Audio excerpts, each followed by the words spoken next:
Bienvenue, chers téléspectateurs, dans l'interview d'Africa 24. Au Niger, la société civile entend bien jouer son rôle. Et c'est effectivement le cas de notre invité, acteur majeur de cette société civile et également secrétaire général de l'association alternative Espace Citoyen. Il s'agit de Moussa Tchangari. Soyez le bienvenu. Merci. Alors, vous avez devant vous des questions qui vous sont adressées.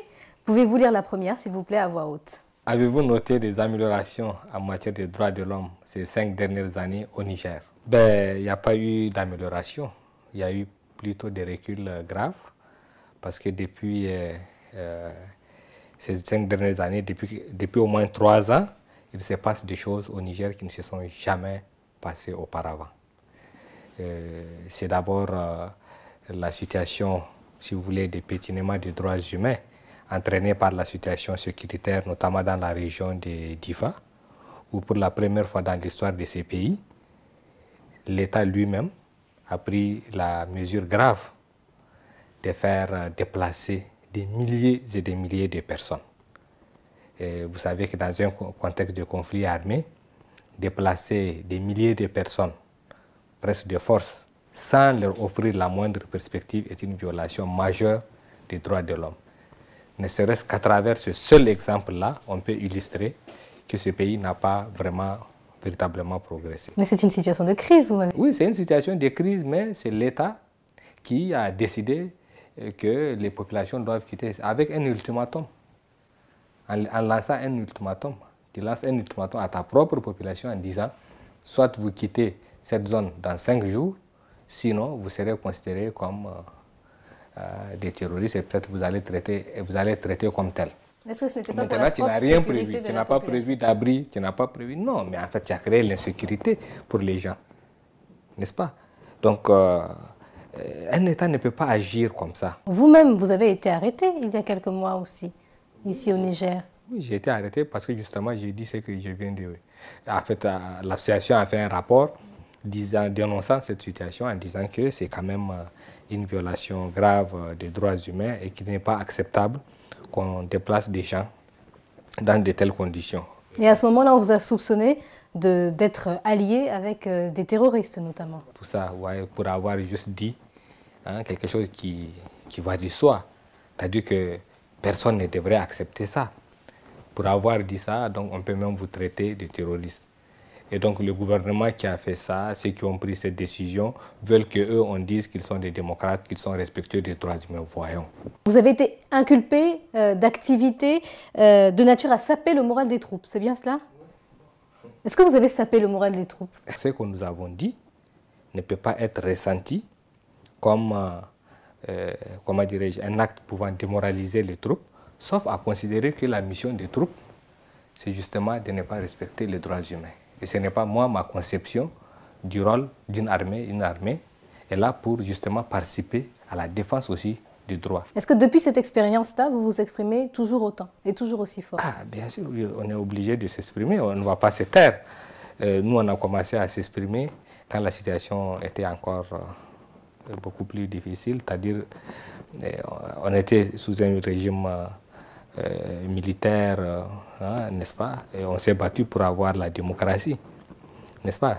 Maintenant, on a une constitution, etc., qui garantit tout ça. Même dans des contextes où il n'y avait pas de garanties constitutionnelles, on s'est battu, à plus forte raison, maintenant qu'il y a des garanties. Mais là, vous nous dites qu'il y a des garanties, mais en même temps, le contexte s'est empiré. Oui, le contexte s'est empiré, les gens piétinent, etc., mais ils ne peuvent pas nous empêcher, en train de nous réduire au silence, on ne va pas renoncer, c'est un combat.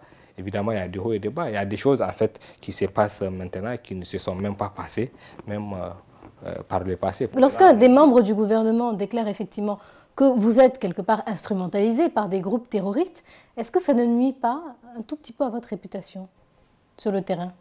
Quelle crédibilité eux, ils ont pour que... parce qu'eux, ils ont dit que Moussa Tchangari est de connivence avec je ne sais pas quel groupe terroriste, les gens puissent les croire. Ils ont quelle crédibilité, eux? Plaquette suivante, s'il vous plaît. Que retenez-vous du dernier quinquennat sur le plan politique? C'est le retour dans notre pays de quelque chose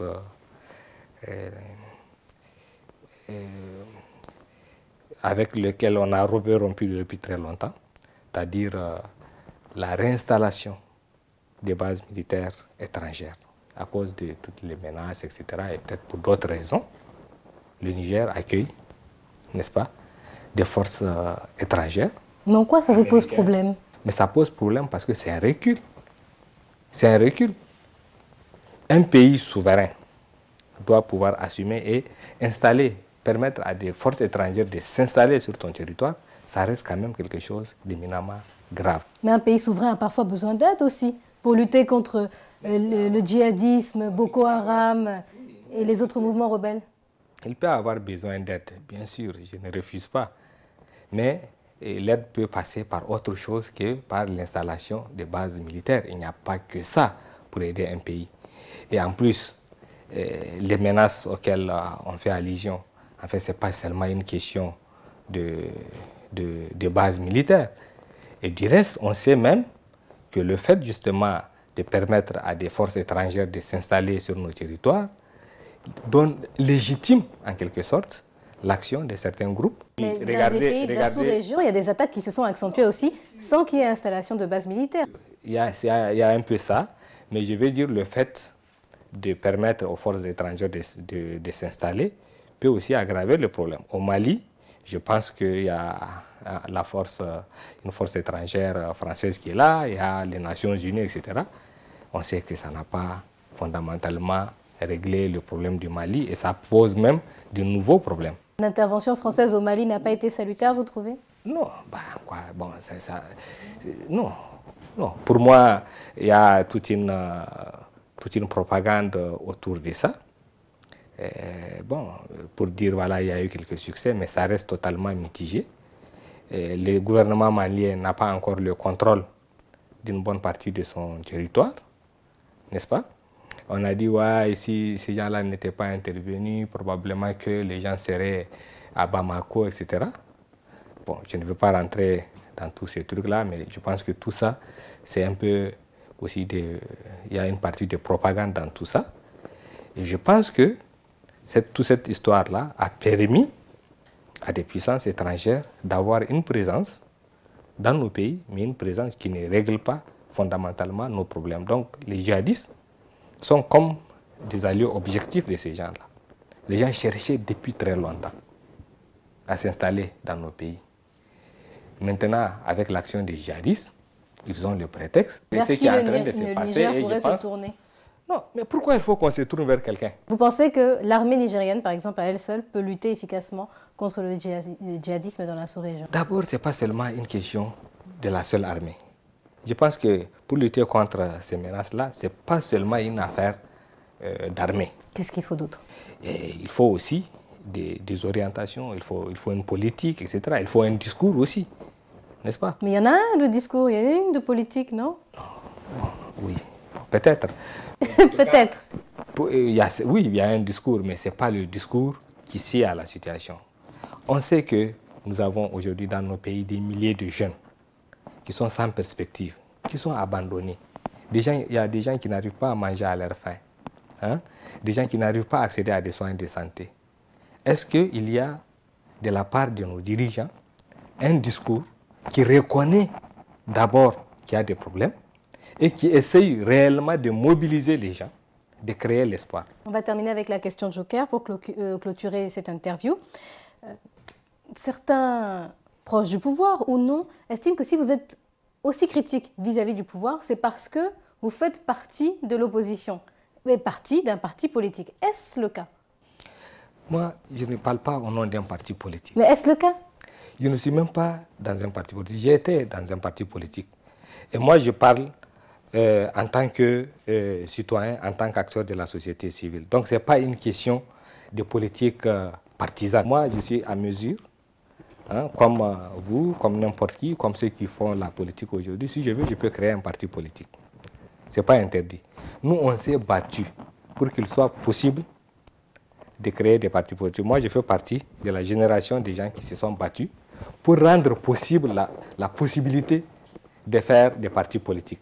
Donc, je ne me sens pas obligé de m'aligner derrière quelques partis que ce soit, parce qu'avant que des partis ne naissent, nous, on a mené ce combat-là pour qu'il soit possible que ceux qui disent ça, parce que ce que vous dites, vous reprenez le discours de certains. Avant qu'eux ne fassent ça, nous, on s'est aussi battus, peut-être avec eux. Donc, vous n'avez pas d'intérêt. Mais donc, moi, je n'ai pas à avoir un truc machin. Donc, moi, je pense que dans ce pays, il y a un minimum qui me permet de parler. Et je n'ai pas besoin de parler, en fait, en tant que... je ne parle pas pour le compte de quelqu'un. Je pense que je peux prétendre à tout. Voilà, je peux avoir la prétention. Les gens peuvent... Moi-même, je peux même être... Il y a des élections bientôt. Je pouvais être candidat. Ça ne vous intéresse pas? Non, ça ne m'intéresse pas, pour le moment. Pour le moment? Pour le moment. Ça peut m'intéresser un jour. Vous laissez la porte entrouverte? Oui, je peux prétendre à exercer un jour. Pourquoi pas? Si eux là, tous les gens qui sont là peuvent gérer ce pays, pourquoi pas? Pourquoi moi je ne pourrais pas le faire? Moi je ne suis pas nigérien, je ne suis pas un homme, je n'ai pas, comment dirais-je, les droits qu'eux ils ont. Merci à vous, Moussa Tchangari, d'avoir accepté de répondre à ces questions. Ok, merci. Et merci à vous également, chers téléspectateurs. C'était l'interview d'Africa 24. À bientôt.